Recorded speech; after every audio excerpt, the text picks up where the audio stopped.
சேலம் மாவட்டம் ஓமலூர் அருகே கோவில் திருவிழாவில் பட்டாசு வெடித்து உயிரிழந்தோரின் குடும்பத்தினருக்கு ரூபாய் 3 லட்சம் நிதியுதவி வழங்கப்பட்டிருக்கிறது. இது குறித்து கூடுதல் விவரங்களை சேலம் ரியாஸ் வழங்க கேட்கலாம். வணக்கம் ரியாஸ், இது குறித்து கூடுதல் விவரங்களை பதிவு செய்யுங்கள்.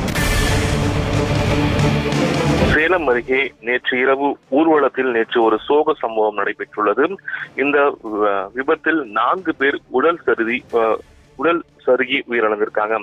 சேலம் மாவட்டம் ஓமலூர் அடுத்துள்ள தஞ்சநாயக்கன்பட்டி திரௌபதி அம்மன் கோவில் திருவிழா 28 ஆண்டுகளுக்கு பிறகு நடைபெற்று வருகிறது. இந்த திருவிழாவினுடைய 15வது நாள் ஊர்வலம் நேற்று நடைபெற்றுக் கொண்டிருந்த போது வான வேடிக்கை நடத்தப்பட்டது. இந்த வான வேடிக்கைக்காக நேற்று இரவு 9 மணி அளவில் பூசாரிப்பட்டியில் இருந்து கஞ்சநாயக்கன்பட்டிக்கு பக்தர்கள் சீர்வரிசை எடுத்துச் சென்றனர்.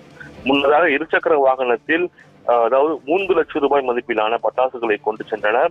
உரிய பாதுகாப்பின்றி இருசக்கர வாகனத்தில் இருந்தவாறு பட்டாசுகளை ஒன்றன் ஒன்றாக கொளுத்தி வெடித்து வந்தனர். இந்த சூழ்நிலையில் இருசக்கர வாகனத்தில் இருந்து தேங்காய் வெடி மற்றும் தீப்பொறி விழுந்து பயங்கர விபத்து ஏற்பட்டது.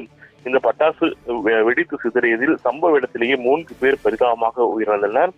மேலும் உடல் வேறு கை கால் தனியாக பல உடல் பாகங்கள் ஆங்காங்கே சிதறி கிடந்தன. இந்த விபத்து அந்த பகுதியில் பெரும் சோகத்தை ஏற்படுத்தியது.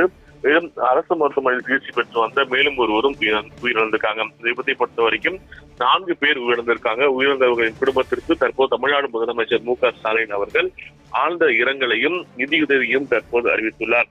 இந்த விபத்தில் உயிரிழந்த குடும்பத்திற்கு அவர்களுடைய உறவினர்களுக்கும் தங்களுடைய ஆழ்ந்த இரங்கலையும் ஆறுதலையும் தெரிவித்துக் கொள்வதாகவும் உயிரிழந்தவர்கள் குடும்பத்திற்கு தலா 3 லட்சம் ரூபாய் நிவாரண பொது நிதியிலிருந்து வழங்க உத்தரவிட்டுள்ளதாக தமிழ்நாடு முதலமைச்சர் மு.க.ஸ்டாலின் தற்போது அறிவித்துள்ளார். முழுமையான விவரங்களுக்கு நன்றி ரியாஸ்.